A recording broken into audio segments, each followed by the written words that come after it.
Nicole. There's not enough to call it a suicide.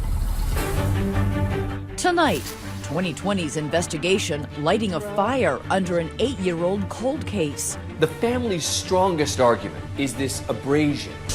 Follow along as we retrace Annie's final hours far from home. So Annie might have been here on Halloween night. No stone left unturned, doing the job they say the police didn't. They treated this evidence like trash. From a pastry shop. She goes, oh my gosh, that's her. She was here. To a funeral home. We always thought murder right away. The Capitol to the state penitentiary. Our first question was, did you kill our daughter? And finally, the police, with nothing new to say to the parents, but talking to 2020. What do you say to this family who says you didn't do your job, that you left them hanging? Answers for Annie. Good evening, I'm Elizabeth Vargas. David is on assignment tonight. At a time when so many of you have your children home for the summer, these parents have a never-ending mission. Still trying to find out what happened to their teenage daughter, how she died 8 years after the fact. 8 years after the police say they do know what happened. What will you decide tonight? Join the conversation. We're live on Facebook and Twitter as Deborah Roberts tries to find answers for Annie. Alexandria, Virginia, a stone's throw from the nation's capital. An upscale suburb in Fairfax County with historic cobblestone streets, pleasant homes, and top-notch schools like West Potomac High. On Vantage Drive, it was the picture of tranquility until early Halloween morning in 2008. And then this is Annie's room. Is it hard to come in here? No, it's joyful because it's Annie. It was barely 6 a.m. and Dan McCann was saying goodbye to his 16-year-old daughter, Annie, before heading off to his managerial job with TSA in D.C.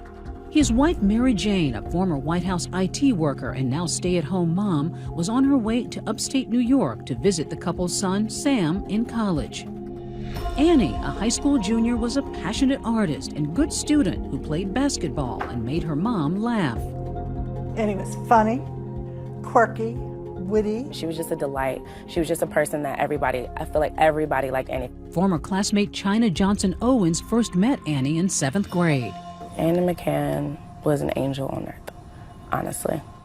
Her parents say Annie was young for her age, sheltered and a homebody. There was no Snapchat or Instagram yet, and the McCanns heavily monitored their daughter's time online. She could barely work a flip phone, and she just got her Facebook account. So I said, yes, you can have a Facebook account, but I get to look at it when I want. I want the passwords, everything. What's here that she did? It wasn't an issue since Annie preferred drawing and painting anyway. That is really pretty, though. Yeah. Look at the colors. Her work decorating the family home. She was talented. Very, very much so. Always put everything in a frame for her so she knew that it was important. Her big obsession was capturing her cherished dog, Breezy Max. She absolutely loved her dog, Breezy. That's and a he's painting. at the top of... I actually thought that was a photo for a second. No. Annie's artistic touch even extended to Halloween with goodie bags she insisted on making. She was too old to trick-or-treat, so she transferred her enthusiasm into giving the gifts out. But just hours before trick-or-treaters would arrive, the first hint of trouble. Annie hadn't phoned her mom, something out of character. Oh, she always called me like clockwork after school. Mary Jane knew her daughter's routine. Straight home after school, and if neither mom nor dad were home, she'd call. Up in Ithaca, New York at Sam's college, when Mary Jane didn't get that usual ring of reassurance, she worried. You know, as a mom, you just know. I got this gut. Something's not right. And so I called a neighbor. I said, are any signs of Annie? No. Any signs of the car? No. Annie used the family's white Volvo to get to and from school. Thoughts going through my mind, oh my God, what if she's, and you're thinking, what if she's, oh my God, what if she's in a car accident? Please God, let her be okay. A panicked Mary Jane calls Dan, who rushes home and finds the house phone ringing. Would it be Annie or someone who knows where she is? And I answer, and it's an automated message from the Fairfax County Public School System, reporting that your son or daughter was absent today. the whole day. I almost collapsed. So now you realize she was never even at school. Right. So I call the police. Get over here now. There's little to go on, and the Fairfax County officer who arrives isn't overly concerned. Maybe this is a typical teen acting out. People were saying, don't worry, she just ran away, she'll be back. You know, kids do this all the time. It's not uncommon. Don't worry about it. But Mary Jane is worried. Her daughter is far from rebellious and only recently had gotten her ears pierced. She's diligent about keeping them clean with a first aid spray Bactine. Keep that in mind. You won't believe how important it will be later. With no sign of Annie, her mom is frantic and begins making the achingly long 6-hour drive back home to Virginia. What state are you in as you're driving? I know I drove right through somebody's farm and finally got on some highway. I mean, we were like just stunned in the car and, you know, driving fast and not stopping and like, why can't I get this car home faster? We have to find Annie. We didn't know where the hell to go. We didn't know what to do. We did the best we could. How did you get through that first night? I don't know. It was torture, wasn't it? It was torture, yeah. But the torment is only beginning. When the call came in, I was told it was a dead junkie behind a dumpster. Not even 48 hours later, homicide detective Sean Jones responds to a call. I really honestly thought it would be a 20-minute type it up and be done. Not so much. But the call isn't in Alexandria, it's here. The Perkins Homes housing project in Baltimore, Maryland, 50 miles and another world away from the McCann's bucolic neighborhood. And behind a dumpster in this section of the so-called Charm City, a man taking out the trash makes a gruesome discovery. And it's no junkie at all. So you find the body of a white teen girl at a predominantly black housing project. What was your first thought? That it was a homicide. It was a homicide, and we treated it as such. Jones, a 25-year veteran Baltimore cop, knows right away this is an unusual case. When you first looked at her, was there an apparent cause of death? No. Did it look like she had been beaten up? No. The Perkins Homes covers several square blocks in a high-crime area, just minutes from Baltimore's famed Inner Harbor and Camden Yards. Soon enough, Detective Jones discovers that the dead girl has a backpack nearby and papers that reveal a stunning fact. She's not from Baltimore, not even close. I find a hall pass for Fairfax County High Schools. I find her driver's license, and I have people back at the office call the Fairfax PD. A half hour later, the identity is confirmed. It's Annie McCann. Detective Jones leaves the ugly crime scene, driving to suburban Virginia to break the news to the McCanns in person. How as a parent do you even... You can't. You're in shock. Do you ask any questions at this point, or are you just collapsed in grief? You're collapsed in grief. How did a sheltered girl from the suburbs wind up here? Amazingly, Annie McCann herself may have left behind the biggest clue. When we come back, the note found in Annie's bedroom. Is it a roadmap to what or who led to her demise? She'd say, Dear Mom and Dad. She'd never write a note not saying Dear Mom and Dad. What does it reveal? See what happens next.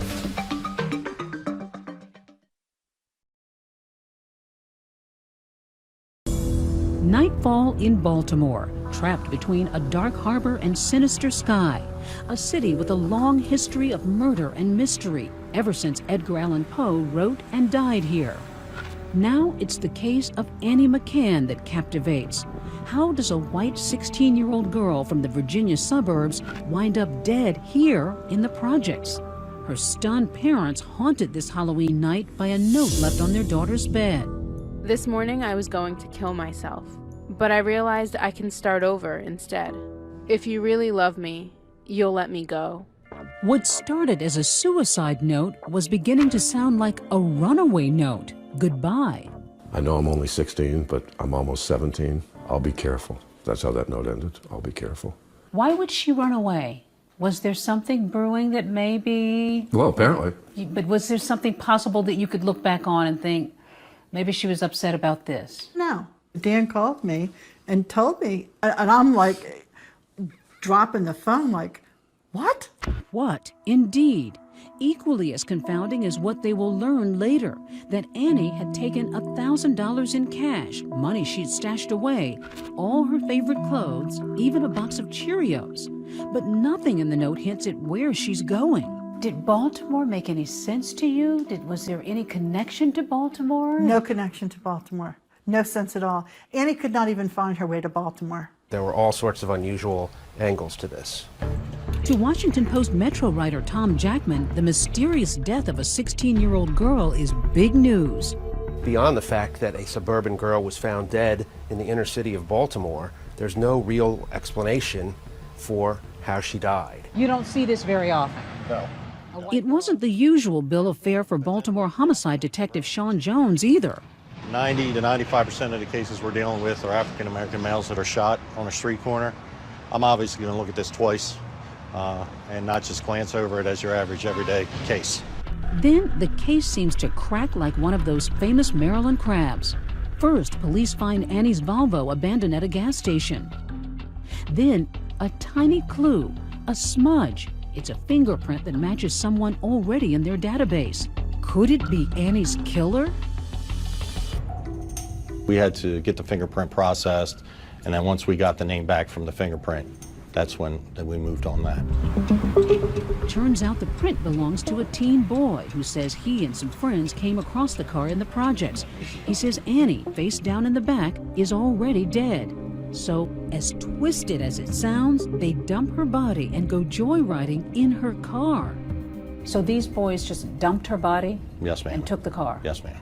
One young man connected to the group, Darnell Kinlaw. Remember that name because you'll hear it again. But police don't charge him or anyone with assaulting Annie, in part because of the condition of her body. They're certain Annie was not beaten, strangled, stabbed, or shot. When I initially met the McCanns, I made it very clear that I didn't know what we had, and that the autopsy, 99.9% of the time, is going to give us more clarity on what we're dealing with. Then the autopsy results are in, and they're a surprise to everyone. Annie had a small amount of alcohol in her blood, but a large amount of something else. Lidocaine. Lidocaine. Lidocaine? 100 lidocaine? It's a drug you may have heard of on those medical shows like Grey's Anatomy. Nasal speculum and lidocaine. To finally relieve your pain, now's the time for lidocaine. It's also a common numbing agent in all kinds of over-the-counter products, including Bactine. Relieves pain on contact. Bactine. The antiseptic Annie had for her newly pierced ears. Did you even know what Bactine was at that point? Yeah. I have kids myself. I knew exactly what it was. And I knew what the active ingredients were. But it's there in black and white. Annie died of lidocaine poisoning. Back at that gas station, crime scene investigators find what in any other case might be an innocuous piece of trash. But now Detective Jones considers it a smoking gun. We found near the car a Bactine bottle that had the lid removed. It's not a screw-top bottle. It's something that requires a little bit of force to get off.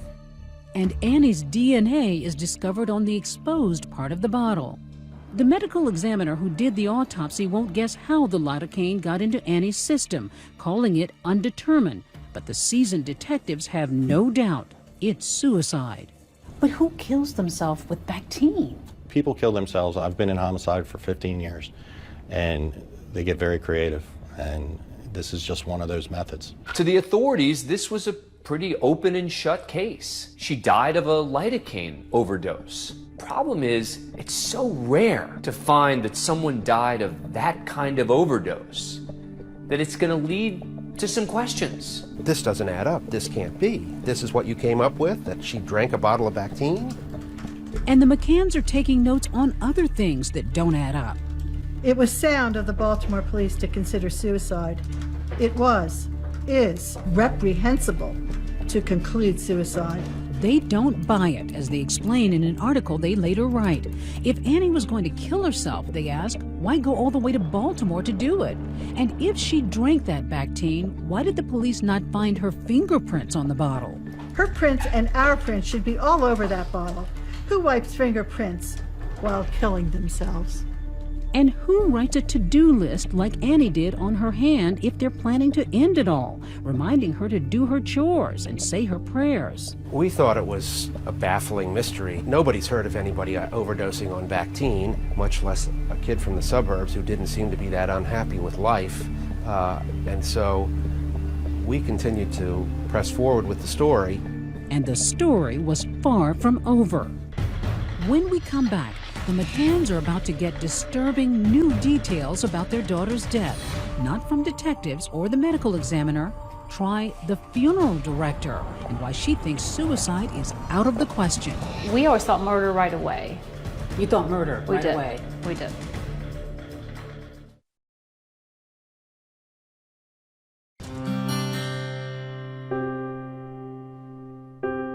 It's a ritual no parent should ever endure.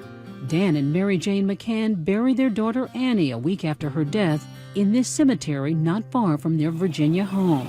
Please, get any justice, please, please, please. But no one is resting peacefully. In a curious and cruel blunder, the McCanns say the medical examiner's office failed to restore 2 of Annie's organs after her autopsy. Your daughter's heart and brain were not returned to her body. No. No. How is that possible?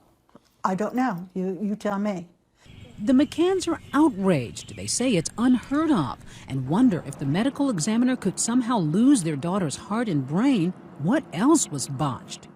That's where Diane Downey comes in. We tracked her down at this Alexandria funeral home where she spent 25 years preparing bodies for burial. She says she was unnerved after receiving Annie's. What did you think? There's absolutely no way this was a suicide with all the trauma on her body. Trauma? Dan and Mary Jane say police told them there was none. So what about the goose egg-like bruise on Annie's forehead? So unsightly the McCanns hesitated over an open casket. I kept going back to the detectives, but they kept dismissing it as, no, they were just minor abrasions. They were told minor abrasions, no evidence of an assault. And they see this. And so now they're probably really thinking there's something more here. Downey was reluctant to share her suspicions with the grieving family. But the McCanns' heartbreak and bewilderment only grew much later when they would get their daughter's autopsy photos. And I know these are hard for you to look at. They're convinced they see a cigarette burn on her forehead, a mysterious letter J on her ankle, and worst of all, they think they see signs of a sexual assault. I was horrified. It's like, oh my God, my daughter was tortured. The McCanns suspect that their daughter is a victim of a crime, especially when that funeral director points out what she sees as another bizarre detail. Annie's fingers. It looks to her that they're wilted. Her fingers were shriveled like they were raisins, like her body had been soaked for several hours. Did that concern you? Very much.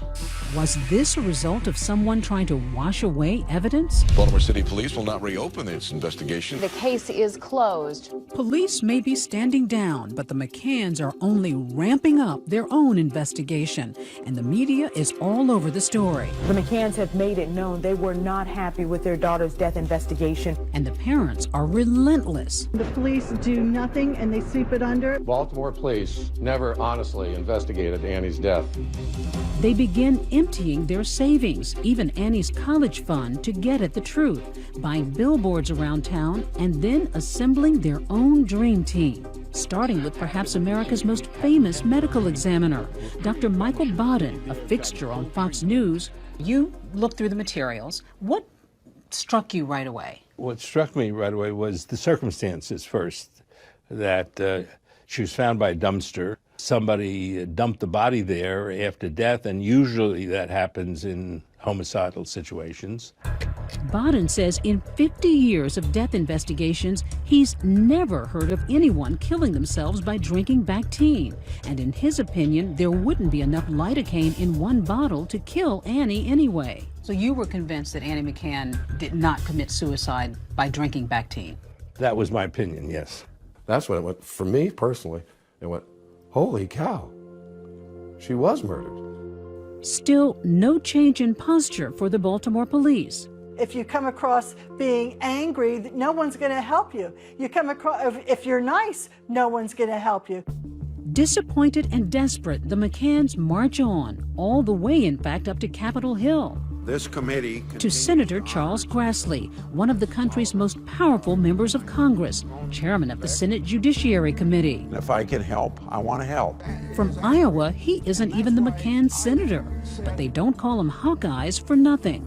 Do you think the Baltimore PD blew it? It looks to me like when they don't answer questions, they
Swear I won't forget this, why do I regret this? In my mind reckless, thoughts are feeling endless. Sitting up, I'm breathless, anxiety's infectious. I feel so defenseless, betrayed and embarrassed. I hate being open, I hate being broken. I feel like an ocean filled up with emotion. Anger ain't a potion, rub it on like lotion. I can feel it soaking, reopen, the scars have awoken.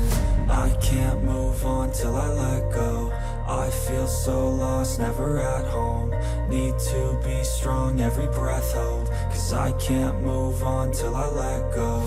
I can't move on till I let go. I feel so lost, never at home. Need to be strong, every breath hold. Cause I can't move on till I let go.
raise a lot of unnecessary suspicion, and if they want to avoid this suspicion, then it's pretty simple.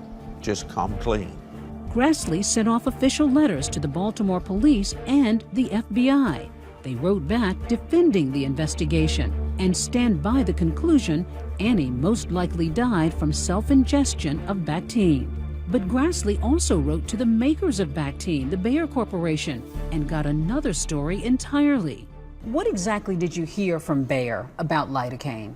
Pretty simple, that one bottle of Bactine would not cause a suicide. In fact, Bayer claims it previously told the Baltimore police the same thing. Back in here. Her body was found back in here? Yep, right in here. Which leads us to this man, the captain of the McCann Dream Team. It's not your usual death. This is a mystery that stumped everybody. I mean, there's other Jim Consis, a private eye and former Baltimore cop himself, now on Annie's trail. Her name's Annie, white girl from Virginia. No, know her. He retraced his steps with us, I canvassed the whole area, went door to door for months. literally walking me through his investigation. Hey, guys. Approaching anyone and everyone he could, like these folks at the Perkins homes. So we're just trying to fill in the blanks on how the body got behind the dumpster. But have you ever heard of anybody talking about the case? No? Did you hear any scuttlebutt about it when you moved in? Like No. what might have happened to her? No. Then hitting the road. Now we're getting in the heart of Fells Point. So Annie might have been here on Halloween night. Yeah, she could have been. The key for Consis, determining where Annie was after leaving home and with whom. What would this area be like on Halloween? Packed, because all the bars are down there. In fact, Fells Point is one big party on Halloween, with throngs of young people celebrating and taping the festivities. This footage shot the very night Annie disappeared. Consis says Annie may have been among the revelers. Then a big moment on this quiet block of Albemarle Street. This is basically Little Italy. You got all the Italian restaurants here. He arrives here, Vaccaro's, a Baltimore bakery famous for its pastries. When we come back, a very sweet clue, and the trail doesn't end in that bakery. Who are the McCanns about to question inside this prison? Stay with us.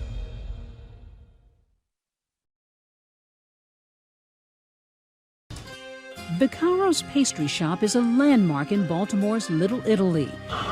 He wants an espresso. Famous for cappuccino and cannoli, it would become the setting for a stunning development in the case of Annie McCann. What brought you here? I know she had a sweet tooth, and her body was found over there. And she loved yogurt, pastries, and I'm thinking, why not take a shot? It's 3 months after Annie's death, and the McCann family private investigator Jim Consis is showing Annie's picture to workers here. So you came up to the counter here? Yeah, I came up to counter. A clerk takes a look at the picture. One guy goes, "Oh yeah, I think I remember her. Yeah, she was cute." Then a server sees the photo, and it's as if someone dropped a pile of dishes. Oh my gosh! Oh my gosh! I can't believe it. That's She remembered her. She was here. Here, alive and well, sipping a cappuccino with extra whipped cream. Then a jaw-dropping revelation. Annie was not alone. Yeah. She was with another girl. And then that's when the description came out. A sketch artist is soon giving that description a face. So you got the server here to give you the details to come up with the sketch. Right, and then once the sketch was complete, she looked at it and she says, "That's her." This is Annie's companion, according to a waitress. A haunting image of a tall, dark-haired woman, older than Annie, late teens, early 20s, disheveled, tired, looking like trouble. She had heavy makeup. She had the ugliest fingernail polish you would ever see. It's puke yellow. Puke yellow. She had heavy-duty bags underneath her eyes, like she was tired. As a detective, what's going on in your head at this moment? I'm thinking, oh, that's good. I got a hit. So you thinking this woman could be the key to solving this death?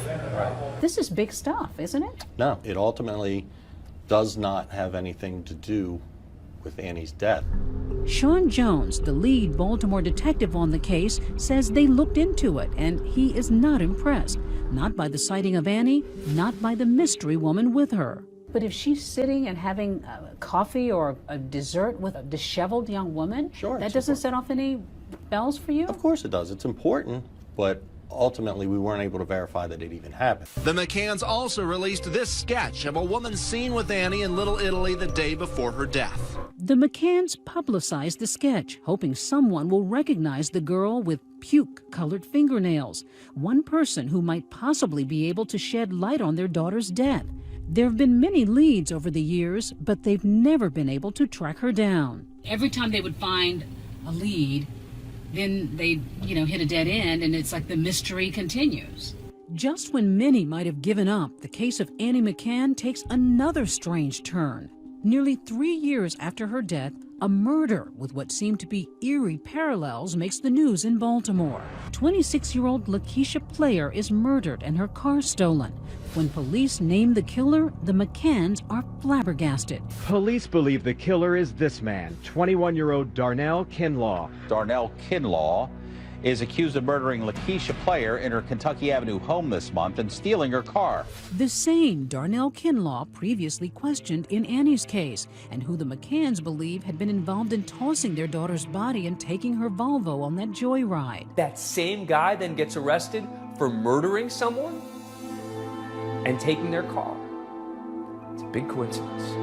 Annie's case comes roaring back into the headlines. The arrest was of 21-year-old Darnell Kinlaw for the murder of his girlfriend. Kinlaw was eventually charged with the unlawful taking of Annie McCann's car in 2008. Awfully close to the same kind of circumstances. I'd argue otherwise. He shot her and stole her car in a domestic incident. Has no similarities to Annie's case. Do you think he knows more than he's told you? No. As a matter of fact, I think that it tells the opposite, that if he were to murder someone, he's going to use a gun. He's going to use the standard method, and that he's not going to poison someone with lidocaine. For years, the McCanns have wanted to question Kinlaw themselves, convinced they might be able to get something more out of him about Annie's death. Now, on a gray June day, nearly 8 years after Annie's death, they will get their chance. Kinlaw has surprisingly agreed to meet with them.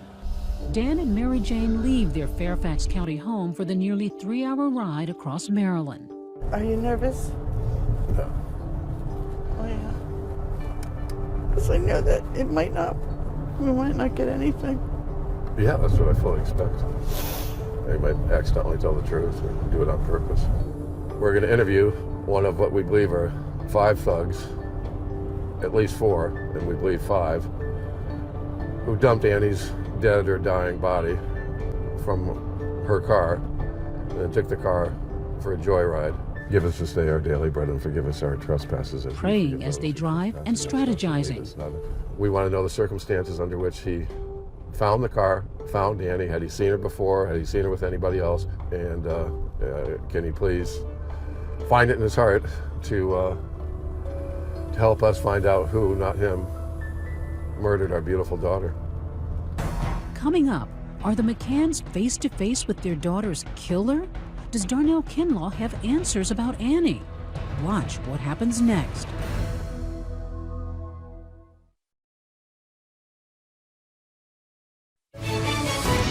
"2020 continues with Answers for Annie." Dan and Mary Jane McCann drive 150 miles across Maryland, doing the kind of detective work they say the Baltimore police are not. They're going to question Darnell Kinlaw, a young man they believe was involved in dumping their daughter's body and joyriding in her car in Baltimore nearly 8 years ago. Kinlaw's now doing 30 years for murdering his girlfriend, Lakeisha Player, and taking her car. That takes a lot of guts. For these parents to walk into a maximum security prison and sit down and interview a man who they think may have killed their daughter? He was on the other side of thick glass. And we could hear each other very well. They make small talk with the killer and even pray together. And I said, Darnell, I take it from your letter, you're Christian. And he said, yes. I said, would you mind if we started with a prayer? And he said, no. And he joined us. Then Dan gets down to brass tacks. Our first question was, this is maybe the hardest question we're going to ask you, DJ, or maybe the easiest. Did you kill our daughter? No. You know, we had to ask, okay. They say Kinlaw seemed genuinely upset at times, but as he looked into their heartbroken faces, they say he offered nothing that would end their misery. Nothing. So we've worked a long time to get to see Darnell Kinlaw. Finally got to. And we got pretty much what we expected, which is nothing. We learned that he knows almost nothing about Annie's death. Weary after struggling nearly 8 years now to prove that their daughter didn't take her own life, the McCanns' anger toward the Baltimore police is as raw as ever. We questioned lead detective Sean Jones about the McCanns' accusations, and we also confronted his boss, Colonel Stanley Branford. The McCanns say that the Baltimore Police Department took the easy way out. By labeling this as suicide, they were able to wash their hands of it and move on to another crime. I'm sorry that they feel that way, but that's simply not the way we approach this case. I can tell you that this case has been thoroughly investigated, not only by us, by the FBI, that we asked to come in and evaluate our investigation. Doesn't this family deserve more answers? We've given them all we can give. We cannot provide answers that we do not have. We possibly believe that Annie McCann committed suicide. Suicide. But this is a girl who lived in the suburbs. Why would she drive 50 miles to a housing project in Baltimore to commit suicide? Well, that I can't answer because I don't know the mindset of Annie at that time. But police do share stunning evidence with us the McCanns did not. We already knew about the letter Annie wrote saying she was going to kill herself and changed her mind. But now police revealed their investigation found other notes in which Annie talks about suffering with anorexia and depression. She writes to a friend, "My suicide has nothing to do with you." In another note, "Pressure has gotten to me. I can't do it anymore." And no one blamed themselves for this. This is all on me.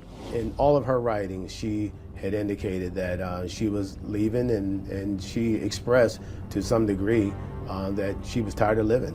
In response, the McCanns insist Annie did not intend those as suicide notes. One was found crumpled up under her bed, the other partly crossed out. Now, my heart goes out to her parents. We have responded to every request that they made. We responded to every piece of information that came in. After 1,200 hours on the case, the Baltimore Police Department stands by its belief that Annie took her own life by drinking Bactine. It's a critical question at the core of Annie McCann's death. Is there enough lidocaine in a single 5-ounce bottle of Bactine to kill a 16-year-old girl? The McCanns' medical experts are at odds with the Baltimore ME. So 2020 contacted Dr. Bill Mannion, a board-certified forensic pathologist. He estimates he's determined cause and manner of death in 2,500 cases over the years, but not one of them involved Bactine or lidocaine. Bactine, I had never heard of that before. To be honest, I didn't know it was capable of killing you, but it is capable because it has lidocaine in it, and lidocaine is a toxic drug. He says a bottle of Bactine does contain a potentially fatal dose of lidocaine. Yes, there is enough in a bottle of Bactine to kill someone. Even in a half a bottle, they're roughly 2 grams, and that would be enough to cause death. Even the McCanns' own expert, Dr. Bodden, says some of their worst fears about what happened to their daughter are unfounded. The funeral director felt convinced that she saw signs that Annie might have been sodomized. Did you see any indication of that in either the photos or in any of the material you reviewed? No, I didn't. Well, I don't see evidence that she was sexually assaulted. As for that distinctive-looking letter J on Annie's ankle, Dr. Bodden says it may just be an accidental pattern from blood settling. It was the way the lividity, the blood settled in the body after she had died. So you don't think that was a marking, a letter, or some kind of a tattoo? That's correct. You don't think so? I do not think so. There's also some talk that there may have been a cigarette burn on her head. I don't think it was a cigarette burn. You don't think that was another sign of some kind of abuse? No. On one of our visits with the McCanns, they show us bins of evidence they say the police returned to them. How long has it been since you've gone through these things? Years. And there, among Annie's things, a discovery that seems to surprise even her parents. Shouldn't take that from me. Digital camera. Her digital camera still sealed in a police evidence bag.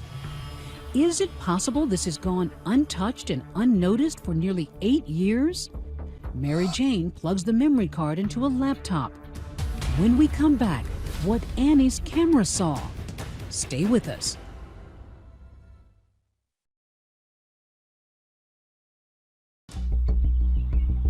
Nearly 8 years after Annie McCann's strange death in Baltimore, her parents do something they say they've never done before: search the memory card of her camera, stored among evidence in their garage.